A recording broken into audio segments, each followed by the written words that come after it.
Well, I've got stuff back from the paint shop. As you can see, I've got my props. The vertical and horizontal stabilizers are all in place. I have to touch them up a little bit. I'm quite happy with those. And of course I've got both of them there. This is just glued in. I wasn't really happy with it. I was seriously thinking of putting some cocktail pegs through. You could get at least 2 either side of the spar that's in the horizontal stabilizer to help pin it in, but it seems okay. And it'll also spoil the look because I don't have the red paint, so I'm going to leave that. Props are ready just to have the masking tape taken away. But before I do that, I wanted to look at these spars because there's a little bit of measuring you have to do on them. The problem with the wing on the Lancaster is that the spar hole, it would seem, can go right down the wing. So these spars, in order to make sure you've got equidistance of the spar in each wing, you need to do a little bit of measuring and marking. So the first thing we're going to do is measure the longer spar. And although I was born in the 50s and educated in the 60s, therefore I was educated in inches, feet, yards, furlongs, chains and all that sort of stuff. I just adore the metric system. It took a long time for me to become accustomed to it, but it's just absolutely super. So everything I'm going to do is going to be based on centimetres and millimetres. So this main spar is exactly 38 centimetres long. So what we've got to do is find the halfway point for that, and that's a simple bit of maths. You divide it by 2. 38 divided by 2 is 19. 19 is dead centre of this spar. Now I want to mark that with some tape, but I want to put the tape equal distance of the centre mark. And I'm using this reinforced fibre tape, and we know 1.5. So if I do this there and then just wrap it round, there we go. So if I've done that right, from the edge of the tape to there and from this side edge of the tape to there, should be approximately the same. Well, if I did it right, they'd be exactly the same. So that's 18. That's 18 centimetres. And that's 18 centimetres.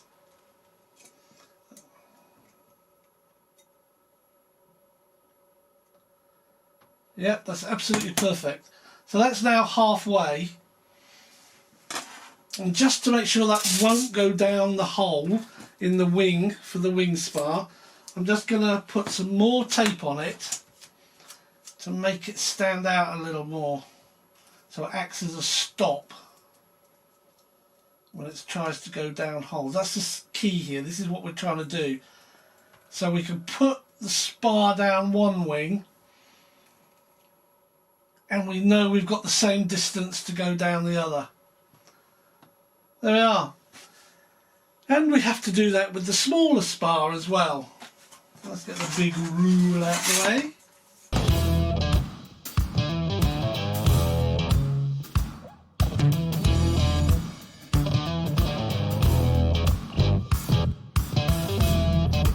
And those two pieces have been prepared.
Well, I'm happy with those. There's a few bits of bleeding, but that's just my fault for not putting the tape down properly.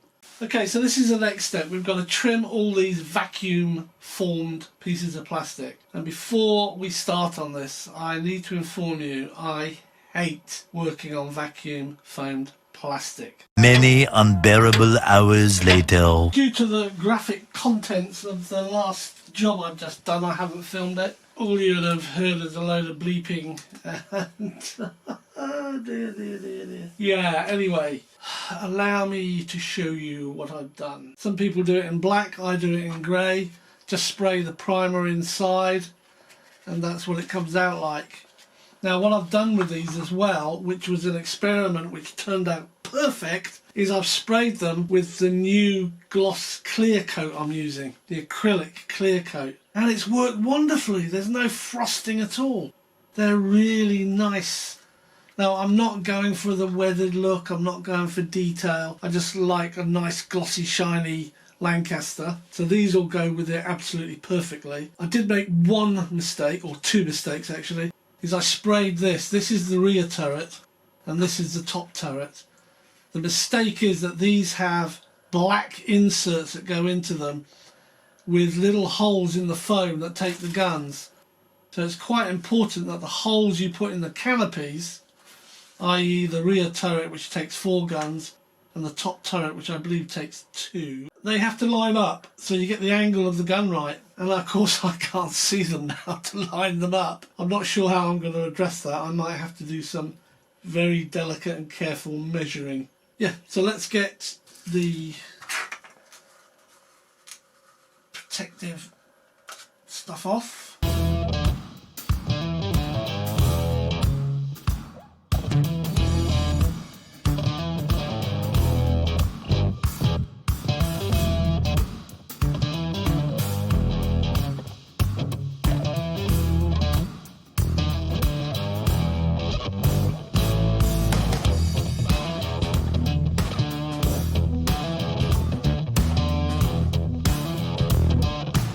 Glue these on, and I'm basically going to use CA because I can, because the canopies aren't clear.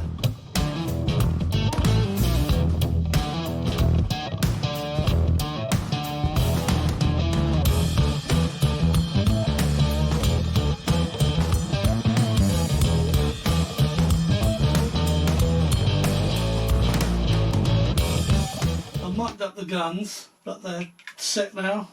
I've CA'd them, they're not going anywhere, and they are what they are. So there we are, let me show you. They're the front guns. There's the top turret. It looks as though it's sitting a bit high to me, but I couldn't work out how to cut this down to put it lower. So I'm going to leave it like that. And then we've got the tail gunner with the 4 guns. So what we're going to do now is install the horizontal and vertical stabilisers into the fuselage. First thing I've done, I've put my own clevises on the end here. I'm not using those epoxy old things that came with this. But I have noticed that the positioning of the horn compared to where the push rod wants to come is way out. So what you're going to have to do, you actually have to bend, put a bit of tension. It's no big deal, but you do put a bit of tension onto this push rod, or onto these push rods I should say.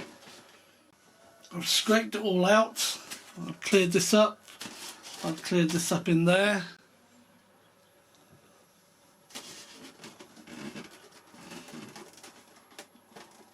And what I'm going to do is glue it. I'm going to use foam tack.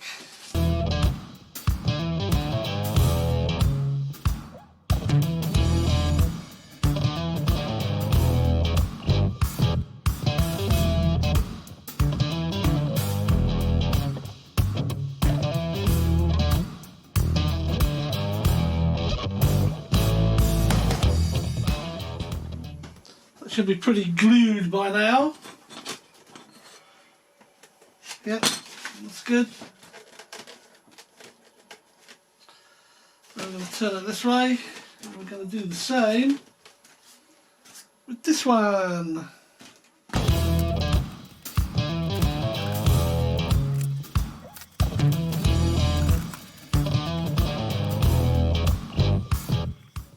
something I might not have mentioned, but you need to run a scalpel blade between this slit here. If you don't, the foam chafes, and it does say in the book to do that. The book, in the instruction manual, just to cut it down there just to make sure it doesn't catch on anything. And of course I've done that on both.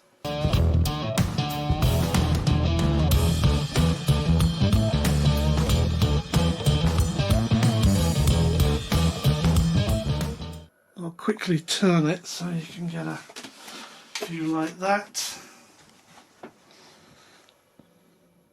That's it. Almost there. I've got all the electronics to do. That'll be fun. Well, I've just done that. But that was with the scalpel blade. So I will have to touch that up. Excuse me. Let's just check that we've got it all connected, movements and the horns don't drop out.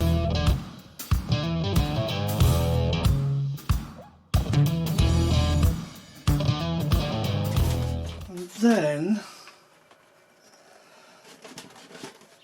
I've just got to clear all this out where the wing's going to sit. I've basically scraped away as much paint as I can from inside where the wing sits. And I've done the same in here. You can see that white foam. That's actually where the wing sits.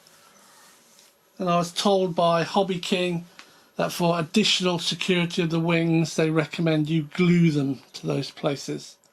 I want to try one of the wings for fit.